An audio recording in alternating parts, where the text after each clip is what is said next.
G'day, g'day, wherever you may be in the land of the interwebs. You're on Mastering Music, Mastering Life. Tony Jack the Bear Mance in the house from Deluxe Mastering in Melbourne, Australia, my hometown. And I am so happy to be able to chat with someone who I think's one of the most nicest people in music and who is back with a vengeance all the way from the Netherlands, Mr. Harry Lemon. Welcome to the podcast, my friend. Well, it's great to be here, Tony. Last time we spoke was several years ago, but we had an immediate click. And I'm just happy to talk to you. Mate, it's great to chat. So we just reconnected recently. You've just come back online after a long sabbatical. So a lot's, we're going to talk about what's been happening with you in the time that you've been away. And you, as I said earlier on, you've come back with a vengeance, my friend. And you got such, some good things have been happening in your world. So tell us, mate, why don't you tell us about the good stuff that's been happening for you right now and share the good word, or what you can share of the good word with people right now?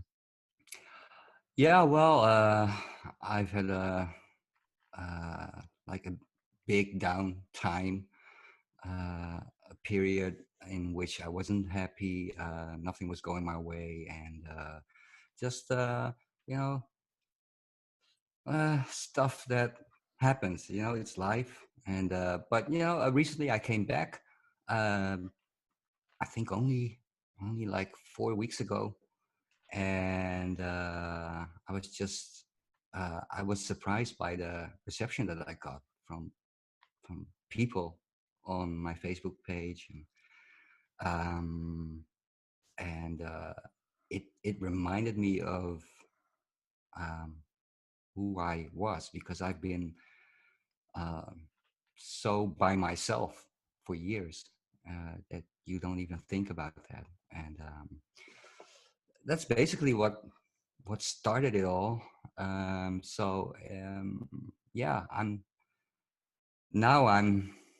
just I'm ready to make music again, and I feel good. It's like a rebirth, and it's such a short time. It's amazing, really. Yeah, man. I think it seems to be one of those non-negotiables of life that we need to go and sit in a dark place or go through some challenge or some pain, because that's where the growth usually is. It's through going through the hard stuff. It's unfortunate that it has to happen that way. But you made an interesting point about how, when you came back to social media and people were, welcomed you with such open arms, and you had this incredible response. We talked about this earlier on today, but I think a lot of us underestimate, particularly people like yourself who've had profile, who've traveled, who've played to millions of people around the world, and people who enjoyed your music, how much impact you actually have on people without even realizing it. You said before that you've been much of a loner, you've worked alone, you are in your own world, and yet we can be oblivious to how much impact we have on people until such time as we either are removed from people's lives, or something happens to us that may be a tragedy or sadness or illness or a setback, and then all of a sudden you realize, wow, there's a lot of love out there for me. Yeah. You do notice it. I'm the type of person that do notice it when I go around the world and play for people, and I do feel the love. There's lots of love there, so I never took that for granted. But the thing is, as soon as that moment is over, you're back in your hotel by yourself. You're sitting in the plane by yourself. You get home, and then the whole experience is, I think that goes for many artists, is that it's hard to explain to people who don't know how that works. I mean, it's not like an everyday situation where people can, identify themselves with you. So yeah, it's hard to even talk about it. And then there's also people who don't really want to hear about it, because they think it's all glamour and that you're like bragging about it, but you just want to tell what happened. that was one of the things that yeah, that was hard for me to deal with, especially when you do that like day in day out. And yeah, and but talking about social media, this I mean, when you talk about something like Facebook that goes back way to I think 2006, 2007. Before that, you had MySpace. People migrated from MySpace to Facebook. So you've known these people, even though you never met them, but you've known these people for uh, how many years? For a long time. Um, so it's not just like, oh, it's just social media. No, those are people that are genuinely interested in you, and I am interested in them. And so to me, it was just, when I came back, I saw these people who had, they became parents, they had babies, maybe two or three. Some became grandparents. It was just, it's just amazing. But yeah, um, but to be welcomed like that, it was very emotional for me. Yeah. Also sharing the story with you as well about Phil Kay, who's currently dealing with prostate cancer, and going Yeah, to his home last week or just over a week ago when the GoFundMe page was set up, and he was just in tears and overwhelmed by the love coming his way, and how people were responding to him, and he just didn't know how to quite comprehend it all. And because he I don't think he ever felt that people didn't like him or whatever, but it was the extent and the impact, the sheer size of it was what really got him. And yeah, and realized, wow, a lot of people really liked what I did and enjoyed what I did, and also as a person, just the kind of person he is. He did so much good for so many people. yeah, Whether it was mentoring little kids or helping people with their DJing and mentoring people and giving information, always freely and making himself available to people. Um, and of course, he always did it without any expectation, or he didn't want anything in return. But it wasn't forgotten, and it was while it's hard to see your friends going through such an emotional upheaval, but it was a beautiful thing to witness, and for him to realize, wow, he's that sort of validation that can do a lot for someone. yeah, absolutely. A friend of mine, a personal friend that I've known for a long time, sort of my DJ mentor. He has prostate cancer as well, and he's kind of like in the final stage. There's still hope, but it's getting crucial now. Um, and when I heard that, I couldn't sleep for I think 2 months. It's like unreal. And but while he's still here, and hopefully for a long time, but while he's still here, we're celebrating that. So we had like a huge dinner we threw for him with all his friends, like 40 people. We still make dates. So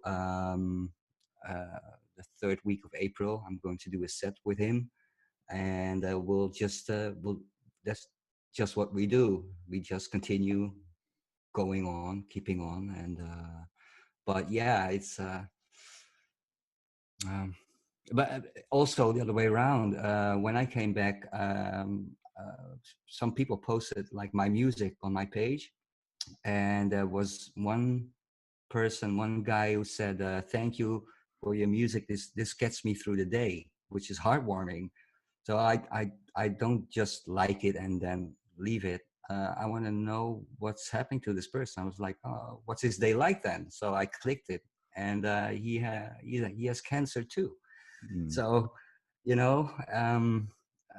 so this whole thing with who you are, what you're doing, it's so much bigger than just that. It's about connections and sharing. I think sharing is the most powerful thing in the world. And agreed. Agreed. so yeah, and just to share that moment with someone, you know, I think that's beautiful. So, what helped you get out of the darkness? So a lot of people experience mental health and issues, and especially artistic, creative people, we tend to feel it more than mainstream. I mean, it's already at a shocking rate through society as it is anyway. We have way too many people who are depressed and have anxiety. We have a ridiculously high amount, especially of young men who are taking their lives. Um, Yeah. what um, what what st- what started the upswing for you, Harry? So you're in a dark place for a long period of time. Life wasn't working well for you, as you said. Things were working out. You pretty much gave up on music at the time and DJing. What was a spark? What was it that? How did you manage to get yourself back on track to be where you are right now? It's not easy to describe because when you look back at it, it's like multiple stages that you go through. Yeah, well, take us through them. We'll just, yeah. Yeah. Well, um, Was there a moment? Was there a particular when I moment that started? Was there a particular moment that ignited the process or the stages for you? Or um, yeah, it started at the moment when I was like at my most successful. Um, um, I always had not like a fear of failure. I had a fear of success. wow, And mm, from what I know, several artists have that too. And so, but also, uh, I went through a divorce at the peak. Um, and it was also in a period when the music scene was changing. So we went from records and CDs to downloads and digital, which really impacted the money revenues, mm-hmm, the stuff that you live from. And so all those factors combined made me like get deeper into this state of helplessness, and you felt sorry for yourself, yeah, and all these things that you took for granted just slowly crumble and crumble, and then you start losing your self-respect, and you don't think about other stuff. You just think you're in this thing, and it's like this whirlwind, and you get sucked down slowly but surely. And yeah, and before you know it, it's just there, and you don't know how to get out of it. And what did help me was after a period of people dying around me, including my dog. There was this little girl from my best friend. She gave birth to this little girl, and she literally became my savior. I saw life differently.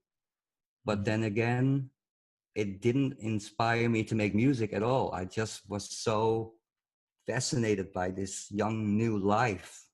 I mm, just wanted to be part of it without any thoughts about that was good enough for me at that time. And now she is like 6 years old, and I she started asking questions which confronted me with me. Like she because I even if I didn't really produce music or play, I was still the DJ, and she yeah, reminded me of that every mm, time. Harry, are you going to play on our school? Uh, so once I went into town with her, and we went to a bar, and people recognized me, and I got my coffee for free. And then now every time when people when I get something, and then she's like, "It's because you're famous, isn't it?"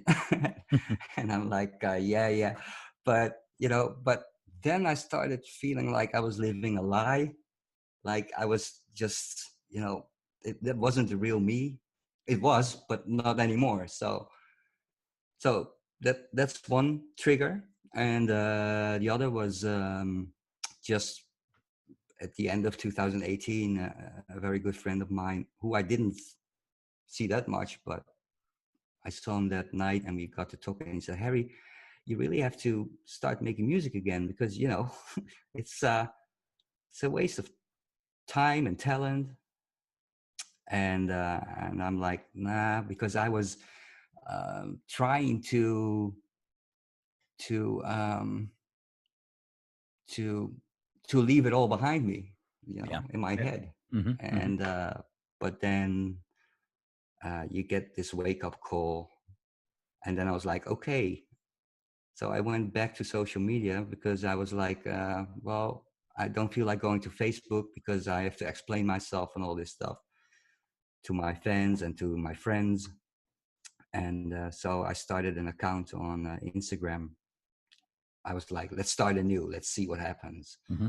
as a first step. So I went to Instagram, and the first thing that got in my mailbox was a request to play somewhere, big party. And I was like, oh, cool, yeah, sure, I'll do it. And then I had to go back to Facebook to get all these people to Instagram because I didn't want to. I had to let them know that I was still alive because people were asking if I was still alive. They Yeah. literally Wow. asked that. Hmm. They mailed my family members on Facebook like, "Is Harry still alive?" So so I went there and I did a little post and I said, I'm not here to stay. I just wanted to let you know I'm on Instagram. You can follow me there if you want. And I thought it was like easy because I didn't have to talk. I could just put a picture out there and that's it. Yeah. But but then everybody was like, yeah, um, welcome back. And I was like, no, I'm just here for. But I got sucked in, and and Yeah. but yeah, the reception was great, and that fueled the fire in me. And now, just a few weeks later, I'm so motivated again. It's like it was like a flick of a switch, which is weird because the whole process of coming into a depression was so slow and gradually. Yeah. But to get out of it was just like this, and I'm still trying to wrap my mind around that, but it's a good feeling, and I'm really happy. I spoke to a lot of people. Mm, yeah, I'm bursting with energy and music above all. So yeah. That's fantastic. I think your fans would be rapt to hear that, mate. That you've got lots of creativity that you want to bring to the surface. So, how many tunes have you written in recent time? Well, lots, but nothing is finished. Of course. So yeah, I have Yeah. version 2.316 Yeah. remaster or whatever. So Yeah. it's just a question. It's just I just have to finish it. Mm, mm. Which is not that hard when you're motivated. When you're not motivated, you'll never finish anything. Yeah. True.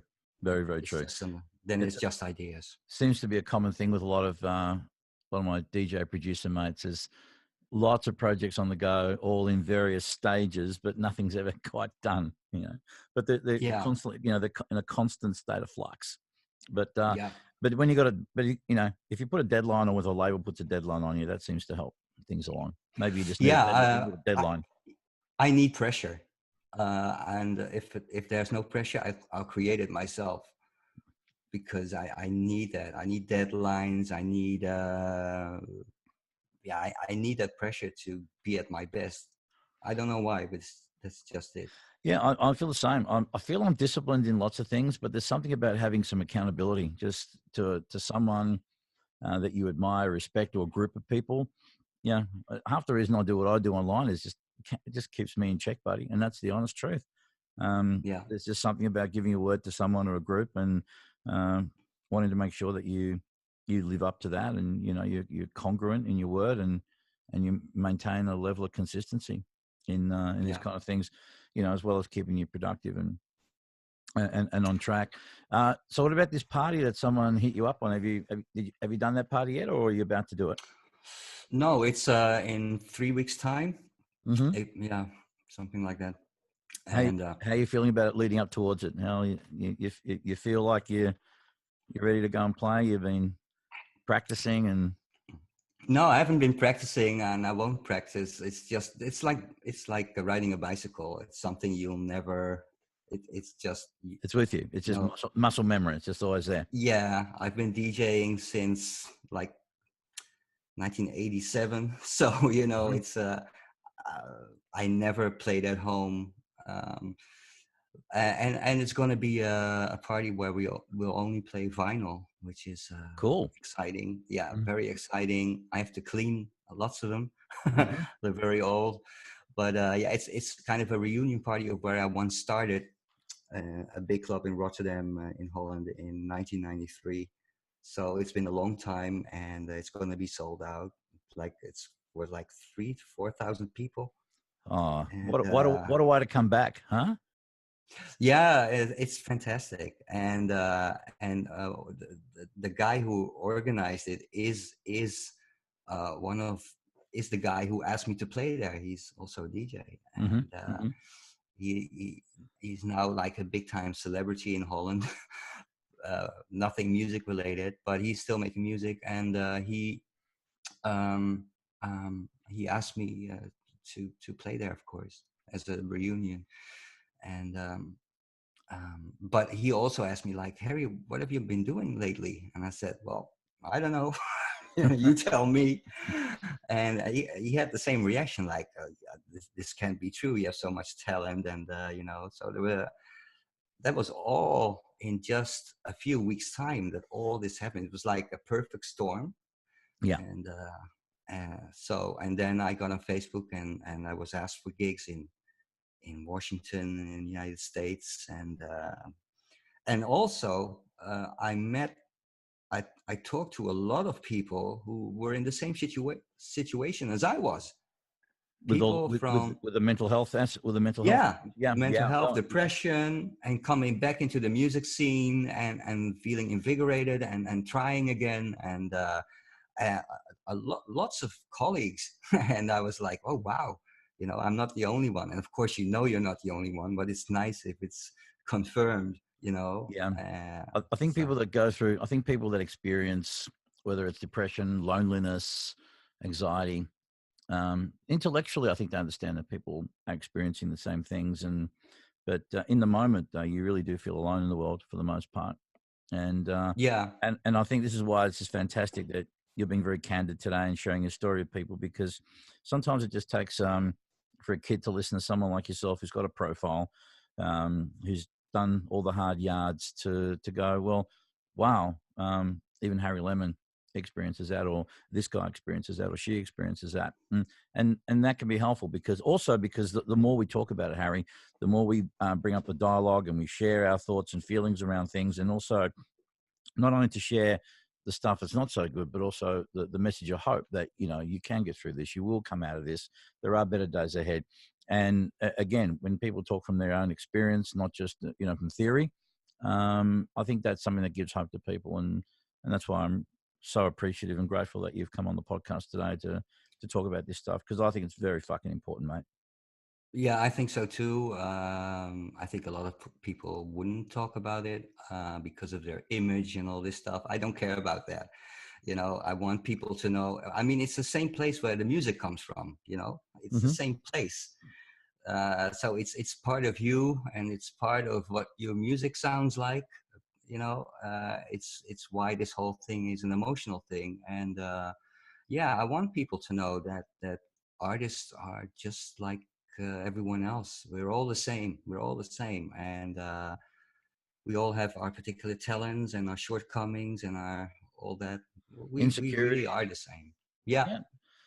I completely agree. And here's the thing you were saying before about there are people that worry about their image and to talk about this stuff. But again, the more high profile people that go out, I think, again, that hopefully gives people some courage to go, wow, if this person who's a peer of mine I respect, hopefully that gives people a bit of courage as well to add to the chorus.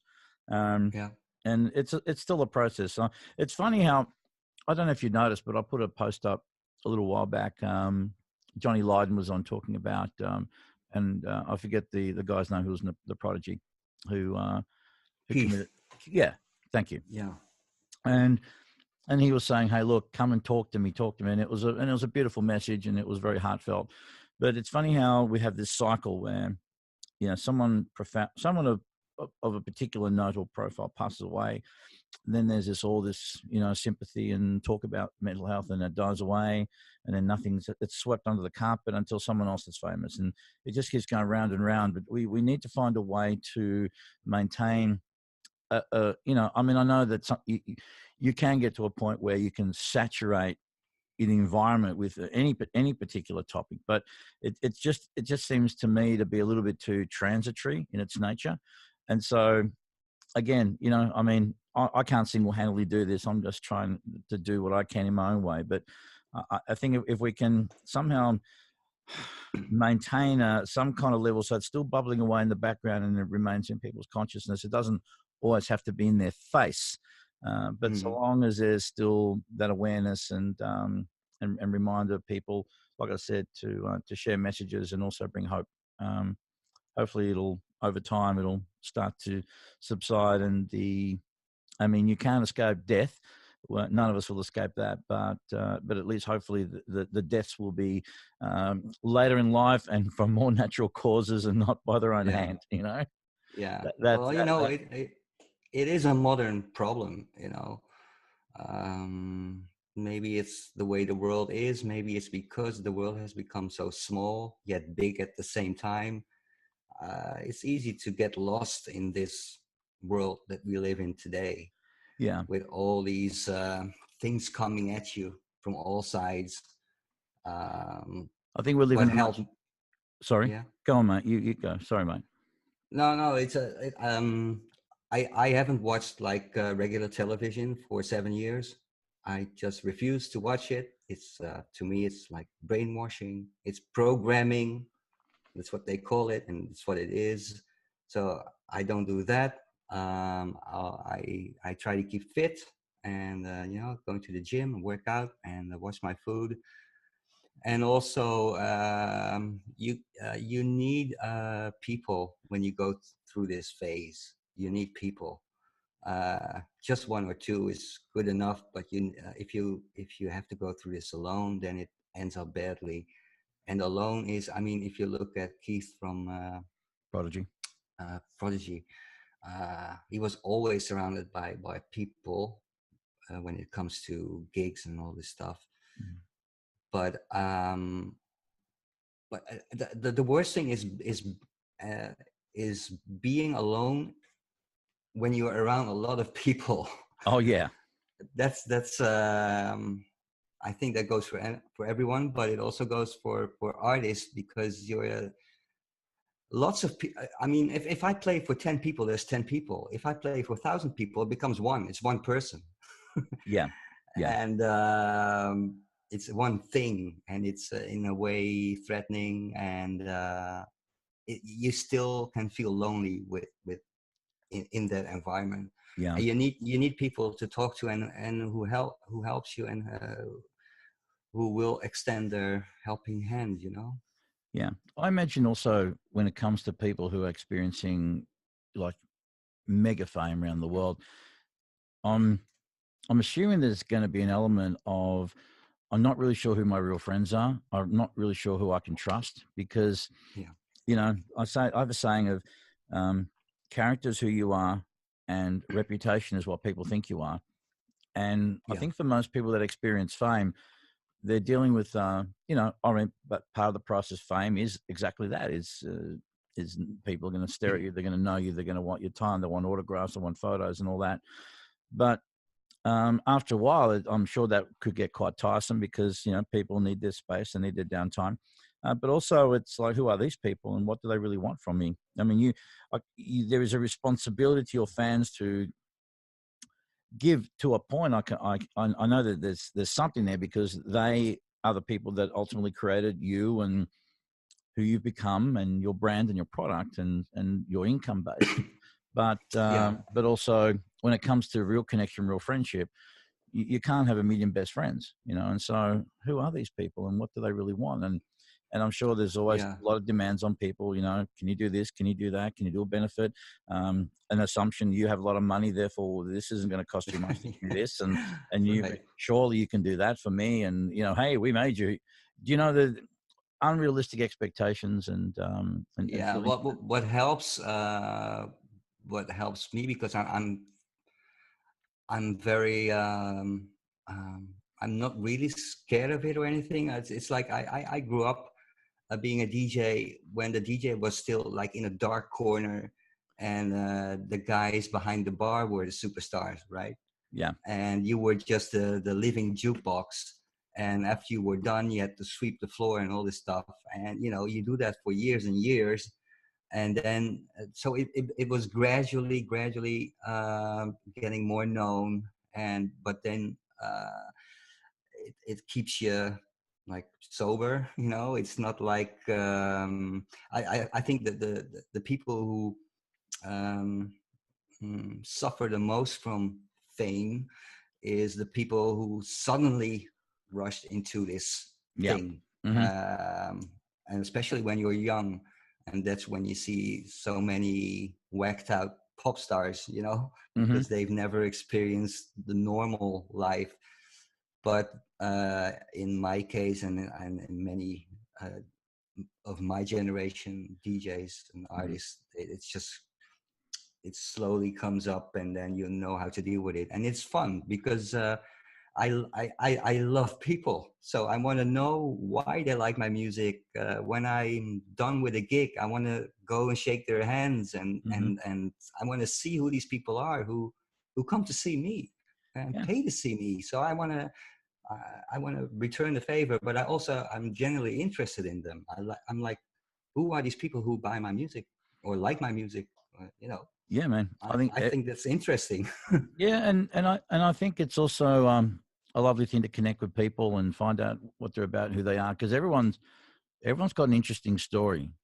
It's just that we don't Yeah, always give people the time of day. It's just physically impossible to give everyone enough of that time in order for you to get a sense of who they are. But I agree with you, Harry. I think that you know it's incumbent upon us to avail ourselves and make ourselves available to people and find it. And because everyone's favorite subject to talk about is them, so the more you can ask of yeah, people and find out, and you know, and on the proviso that you're being authentic about how you're going about it, and I think that's the best investment you can have is just investing in people and finding out what makes them tick and yeah. I have this philosophy in which like uh, the other person is you, so I am that person is me, and then you get this. It's maybe it's a Buddhist thing, I don't know, but that's what I've always felt like. We are the same. It's like looking in a mirror, even if you're totally different background. What I've learned from traveling the world is that basically, especially young people, are the same everywhere in their joy of life or their depressions or whatever, but they Mhm. all have the same. We all have the same things that we have to deal with, and I like that. um, I like seeing that that we're all the same. I don't like this division between people, which is mostly artificial. It's being created, but when you just look at other people, they're like you, at Yeah. least part of you. Oh, look, I agree. I think there is something to be said in that whole. Um, One of my friends, Ryan Hassan, he said me something that was really quite profound, and it had a big effect on me. Where he said one day, for 24 hours, what I want you to do is just go out and interact with people and look anyone you look at them in the eye. Not so long that it gets creepy, but Yeah, right. just enough to kind of connect somehow, establish a connection, and then just remind yourself that person is Mhm. me having a different human experience. And that Yeah, for me was really quite big because it allowed me to access a greater level of compassion for people yeah, and yeah, understand that everyone's running at their own level, but fundamentally we are the same. Like I said, love is love. People love music. People love good food. People love good company. People laugh. There's this. There is too much focus on the differences instead of all the similarities, of which there are way more. And of course, yeah, people's frustration comes about when the pictures on in their internal world doesn't match up with the external world. And so when you do focus on that, of course, it's going to bring frustration and anxiety and anger and hatred and all this other shit, yeah, rather than focus the other way around. But I think media has a lot to answer for demonizing. you know, certain groups in the world, Hmm. and fear. You know, it's the Yeah. media and the news in particular. It's a great, you know, uh, fear weapon, and it's just Yeah, it's agenda based. They have a certain objective that they want to reach with by the things that they do, yeah, yeah. and even if it's something simple like selling themselves, Well, even here's that even that's not okay. Well, let me tell you how it operates. And there's been studies. This is not just conspiracy theory nonsense and Alex Jones and shit like that. This is the way I understand how it works is the news is anything but that, right? So news broadcasts Right. are really that's an oxymoron in itself. But Mm. they have it on. I mean, you've got 24-hour news now, but prime time news is because it's about scaring people. It's about because people want certainty in life, and so when they put all this stuff about Trump, it's like, oh, what's he going to say next? What's going to happen here? What are the Muslims doing? What are the Jews doing? What is happening in Palestine? What's happening over here? And so, because people's desire for certainty is so great, that they keep tuning in to find out more what's going on, and living lives vicariously through it. Well, what's happening here is that the mainstream media is all about, they make their income through advertising, right? So the only way they can get Right. more money through advertising is by having more people tuning in. So when they can use these tactics by using fear to draw people in, they get the Yeah. numbers, and then they can go to Mr. Pepsi Cola and Mr. Apple and Mr. Microsoft and whoever, and say, Mr. Amazon, go, hey, look, these are the figures, these are the people. You can reach to all these people, and they can sell more shit, and Yeah. it just perpetuates this whole materialistic paradigm that that traps people in the, and creates all this unhappiness. I mean, there's nothing wrong with having shit and being materialistic, but it's the constant pursuit of that stuff, and and Yeah. and people's happiness relying on all this external stuff, and so the news, that's what it does, man. That's the model, and that's how it works. It's a complete business model. Yeah, I totally agree. And people should just, well, they shouldn't do anything that I say, but I think it's important just to keep life small when the world becomes so big. I think it's much more important to live like a family life.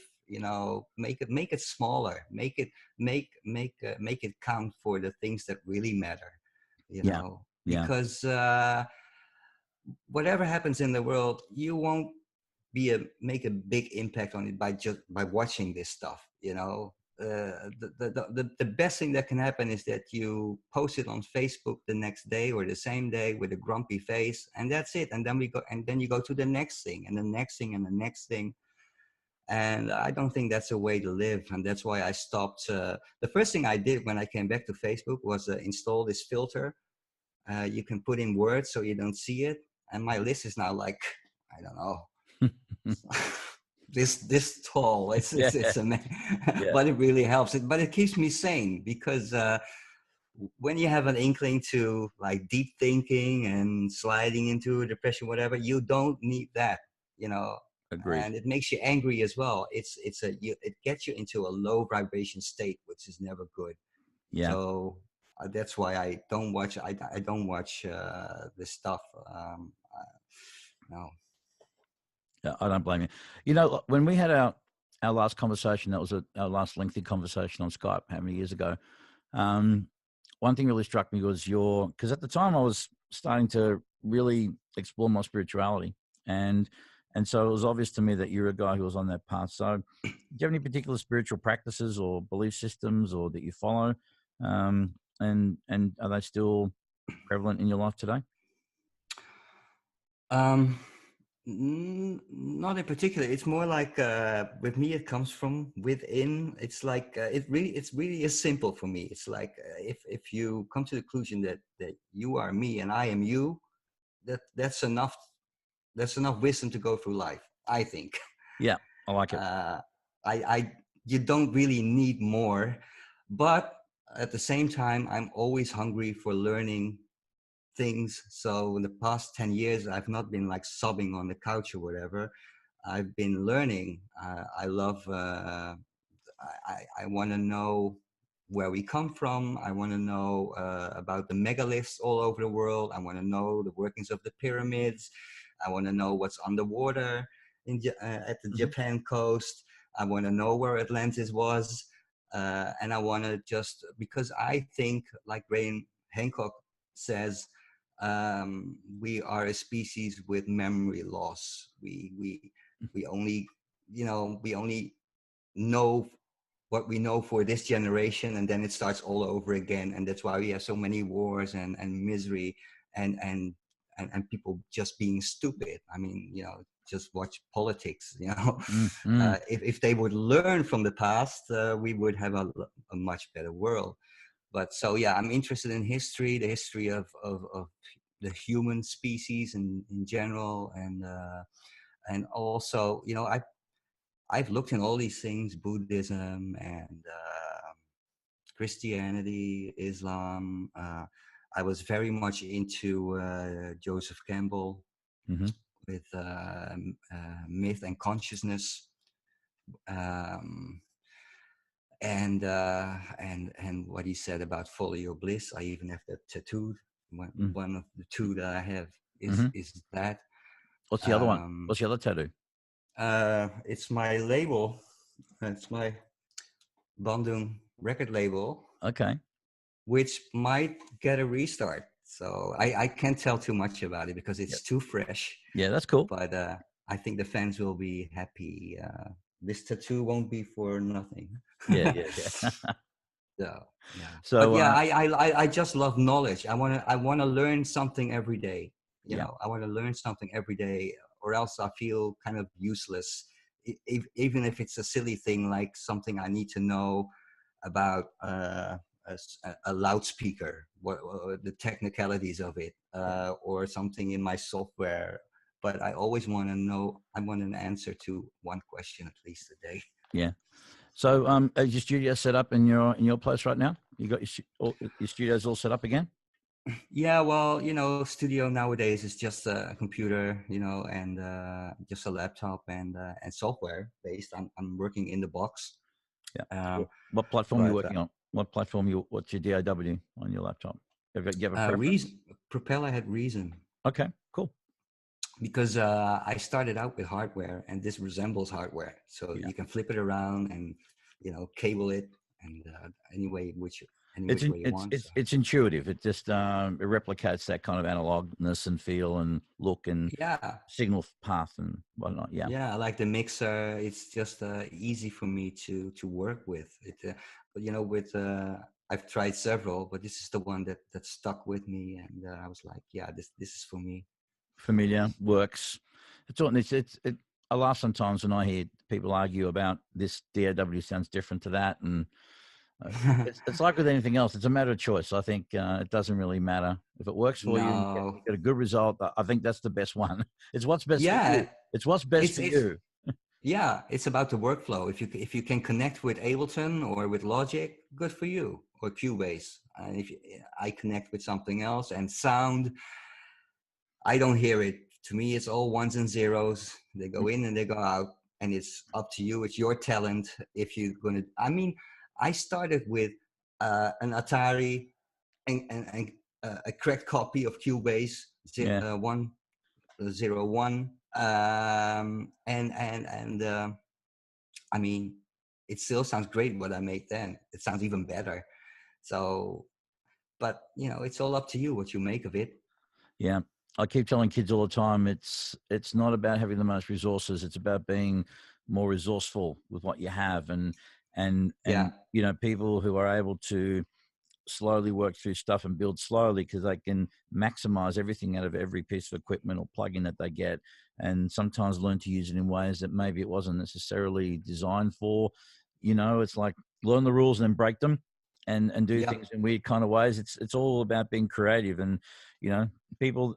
I have respect for people that are purists, but I also believe that it can be a little bit limiting if you think that this is wrong. Is that why is it wrong? If it makes a result, I mean, some of the greatest inventions of all time were as a result, of mistake, so-called mistakes. Like, you know, flanging, and phasing and Yeah. all this all this stuff that wasn't accidents that weren't meant to happen. Distortion, for guitars, that was accidental as well.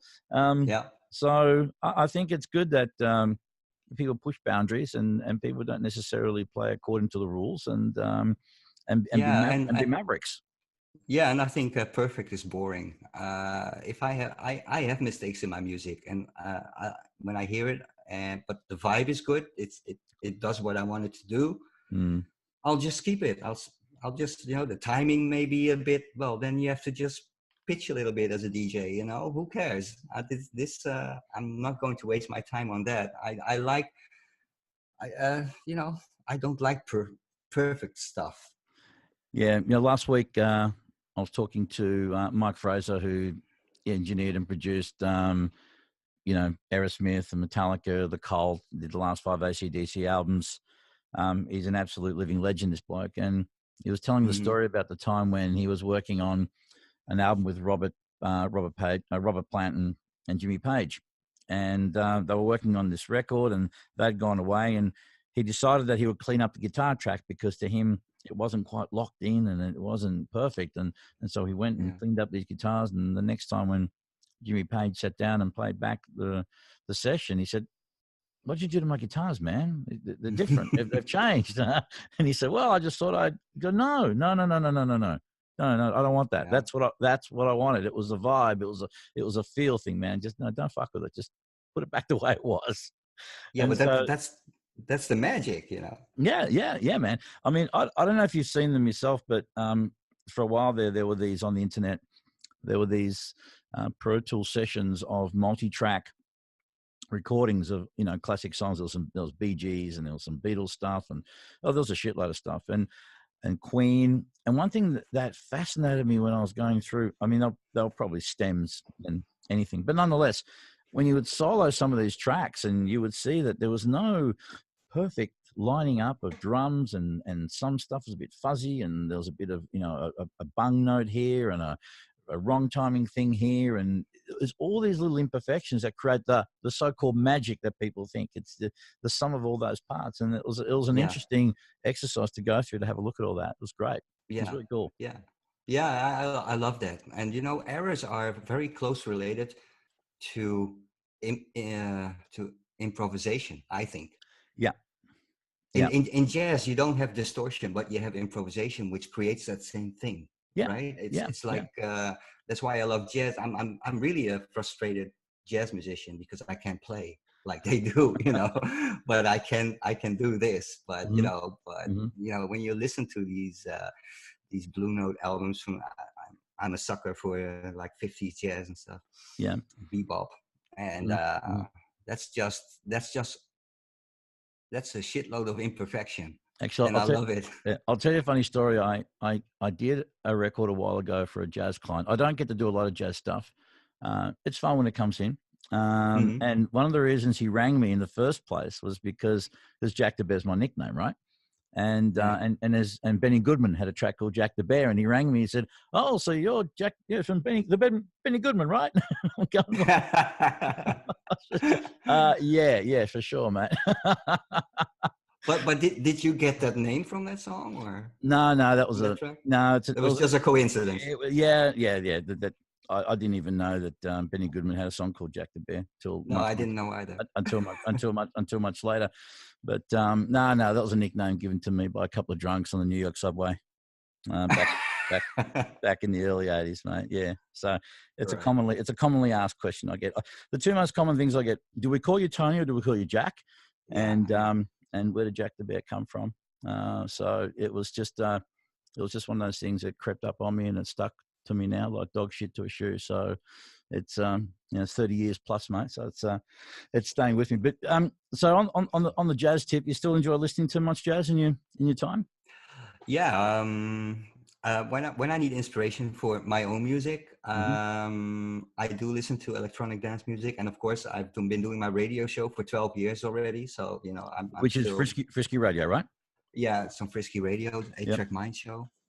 Mm-hmm. But if I don't have to listen to electronic dance music, I'll listen to jazz. But basically everything. I like classical, I like jazz, I like country music. I do. Um, I like disco and funk, especially funk. I used to be a funk DJ before I started playing house music. Mm-hmm. Mm-hmm. So and hip hop as well. So I don't exclude any sort of genre. I'm nuts of Andreas Vollewijder. You Mm-hmm. might know him. Yeah. Harp, No, electrical harp. I know of him, but I haven't heard I haven't heard a single note he's played though. Okay, well, Check him out. yeah, check it out. Okay. And so yeah, I listen to everything as long as it's honest music. Yeah. Yeah. That's the thing. You That's the know. key. It's the key. I usually tell people when people say, "What do you like to listen to? What's your favorite music?" And I say, "I only like one style," and they look at me. Oh yeah, what's that? I'm like, good music, you know. Yeah, yeah, And that's of course that's debatable, and all. But I'm with you, Harry. I think music is a feeling, it's emotion, and we feel it. One of the aspects of my job is I'm trying to replicate what does it feel for a punter, when they hit play. What are they yeah, feeling when they hit the track, when it hits them? What's the emotion? What's the impact? And yeah. and I think, irrespective, most people don't have any idea about technicality. I'm not very technical. In fact, I'm the least technical fucking engineer on the planet. Um, but we feel it, don't we? We just feel it, whether it's the sadness or the euphoria or the aggression or the whatever it is that's been conveyed. We feel it, and Yeah. so and that's what it's about. And when you can play music that transports you and takes you to a place, and gives you your escape, this is why for so many people it's so therapeutic, right? Because you Yeah, know, yeah, yeah. for people No, with it's Alzheimer's. a yeah. It's a well, I regard music as very in a very philosophical way. I know that every like where the human body, like every part of your body reacts to a different frequency. Yeah. So you it's already healing in that way. It can be harmful as well if you want to do that, Mm-hmm. but it's in general it's like when I make music and it's for the dance floor, and when you make it in a simple studio like I have, it's one thing, but when you have this sound multiplied by 2,000 times in a club, Yeah. it's overwhelming and it becomes something otherworldly. Yeah. But when I make it, I'm already like thinking about, okay, I want this to go to the head. I want this particular thing in my music go to the heart or the chest. Yeah. And the first thing I always aim for is the crotch, because Yeah. that's the thing where you have to aim for. I mean, yeah, it's very simple. That's why you have to hit people when they're on the dance floor. That's where they want to feel it. Mm-hmm. Mm-hmm. It's a very sexual thing, dancing, I think, And primal, and very primal. Yeah. very primal. And so that's why I think about these things. I know what I'm doing with my frequencies, Mm-hmm. and it's not hurtful. It's not 4G or 5G. Yeah. It's the good frequencies, Yeah. and I always and that's why I don't like it that people now listen to music only through earbuds and these little Bluetooth speakers. I grew up in an age where we had like full range hi-fi speakers in That's every right. house that you came in, Yeah. and it heals people. It's good for you. I Yeah. think I agree. people miss that. Yeah, I agree. I'm not. especially the low frequencies. Oh yeah, that's all that shit you feel, man. I love Yeah, that stuff. Yeah. Well, I think the world's changed now. We grew up in a time when listening to music, it was also a primary source of entertainment. My kids look at me and look at me very surprised, and I tell them, yeah, we would sit down with a group of people, and it was a ritual, putting on some vinyl and listening, and we just sit down, we'd listen, and there was no Facebook in the background. There was no PlayStation going on. There was nothing else as an adjunct to the activity to dilute the experience. And, maybe we're yeah. talking around amongst each other, but we were listening to this record. We'd sit down, we'd put on Dark Side of the Moon, and we'd smoke a joint or listen to Frank Zappa and smoke a joint. We'd always smoke a joint. Yeah, but, right, right. we would be immersed in the music, and we would listen to. Yeah, well, it's a total experience then. And I had a friend of mine came over a few weeks ago, uh, and she was going through the records because this whole house is full of records. I like 20,000 of them. So Mm-hmm. it's intriguing, right? And Mm-hmm. there's this Technics player there over there. Mm. So they start playing records, but when she did that, she changed in like an 8-year-old girl. Yeah. It was amazing to watch. I was smiling, and she Yeah. was having so much fun. Like this needle drop, and and the wrong uh, speed, Yeah. Yeah. and Yeah. yeah, it's a lot of fun. Hey, speaking But of it's a total experience. yeah. Speaking the wrong speed, one day if you get a chance, maybe you've already heard it. It's up on YouTube. Um, Someone had put up a version of Dolly Parton's Jolene. It was a Oh 45 single, but played at 33 in the third. And you should, dude, you should have a listen how it sounds. It's like a completely new song. And what the other thing that was amazing for me is that when you slow it down, you can actually hear the technical playing of the banjos and the guitars, and I mean those guys are motherfuckers, man. Those guys are serious fucking musicians. So, but yeah, it requires you to slow it down to actually hear the precision of the playing. yeah. Everyone in the band, but just to hear it alone as a song pitched down like that, it's cool, man. It just it's like a completely different song. I recommend you check it out, man. You'd love it. It's so good.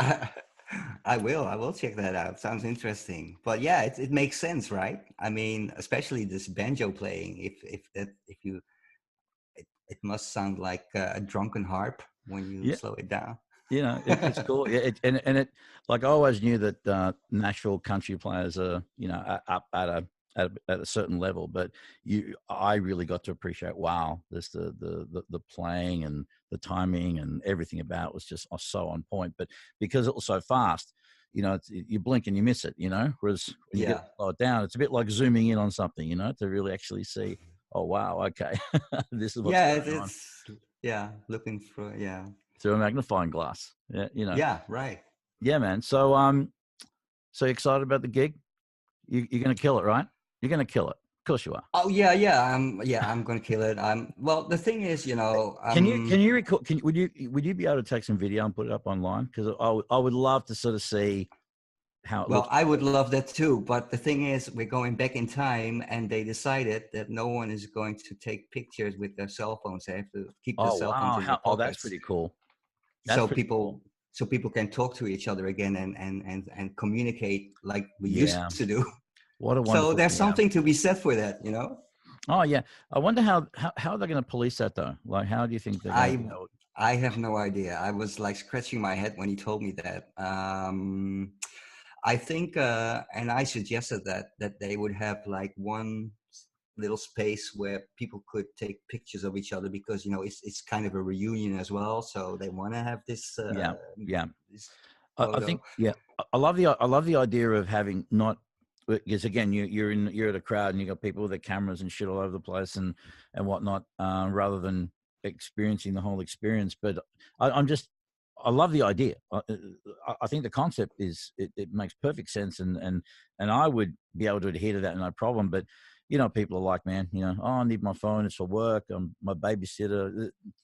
I'm not Well, trying to. yeah. I'm not trying to be. I'm not trying to dampen this. I'm just trying to look No, on. but I think you're right. I don't know how they are going to police that, especially with all these parents with children at home. Yeah, So yeah. yeah, I don't know, but we'll Well, see. I'm going to look forward to hearing about it nonetheless. Because we'll definitely chat. In a few weeks' Yeah, time when it's all said and done, my friend. So, well, listen, Harry, we'll have to wind it up here because I've got some guys coming in to do a session now, and but we'll talk again later in the future. But man, it's been such a pleasure to have you on the podcast. It really has. yeah, ditto. I mean, yeah, I regularly watch your podcast. I watched the last one, the previous one with Phil, Yeah.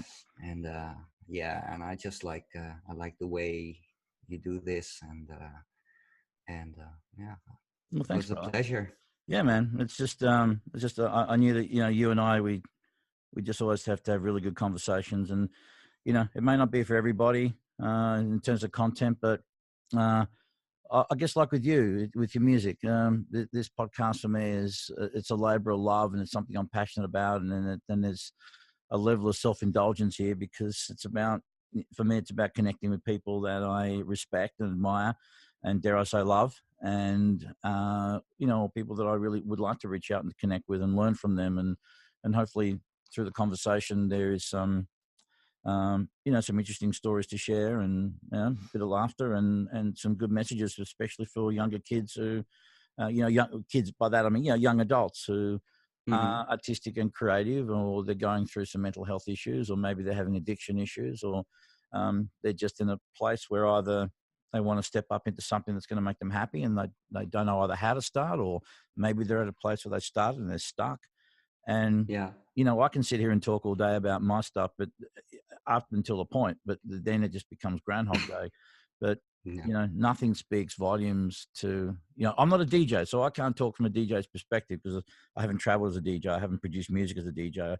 I have no relevance or bearing in the electronic music scene as such, other than I've mastered some releases and I've done a few mix CDs in my day. But Hmm. but to hear from someone that is a young DJ, for example, to hear from another DJ who is someone that they relate to tell them, hey, listen, kid, it's okay. I've been through it. I get it. Um, there is hope. You'll get through it. I'm getting through it. Look at me. There's nothing to stop you if you Yeah. choose to, do the things that I did, or, be brave enough to just keep persevering. Yeah, and I think it's nothing out of the extraordinary, it's out of the ordinary. I mean, it's we all go through these phases. And I mean, talking about young adults, I only became myself when I was like 25 years old. But when I look back, it doesn't resemble anything I'm like today. Which is good because you don't want to be this what I call flatliner. Yeah. Yeah. You have to go through these things. If people who are like always like going through life like this, I call them flatliners. What are flatliners? People who are dead. There's Yeah. no Yeah. heartbeat anymore. Mm-hmm, So mm-hmm. so so they're dead, but they don't know it. So it's much better to go like this and achieve something on the way, or gather something, or get some knowledge, or learn, or fall in love, fall out of love. All these things are making you you. And whether there's no failure in anything.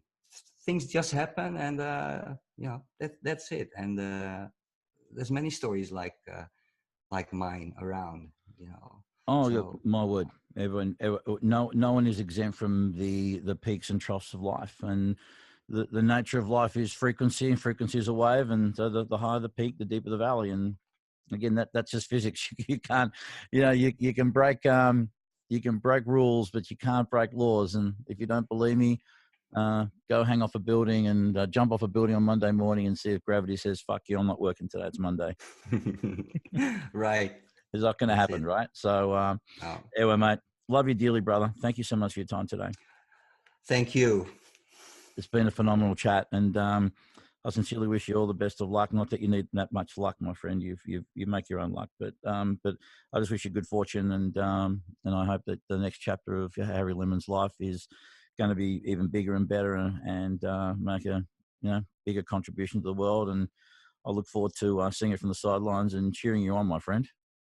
Oh, thanks, Tony. I appreciate that. And yeah, I, I can't get enough of positive vibes, so I'm real.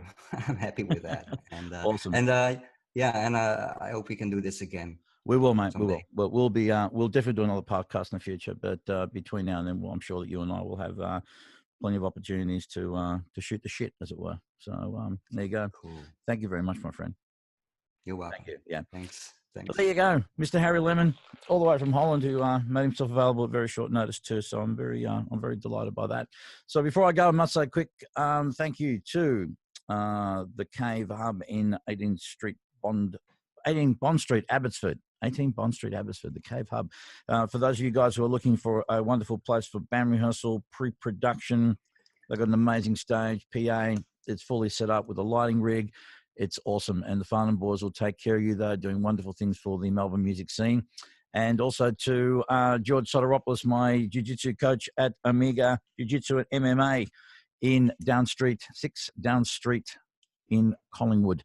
So for those of you who want to get down, get fit, train, it's a great club, great members, and I go there. I train. I love it. It's changed my life for the better.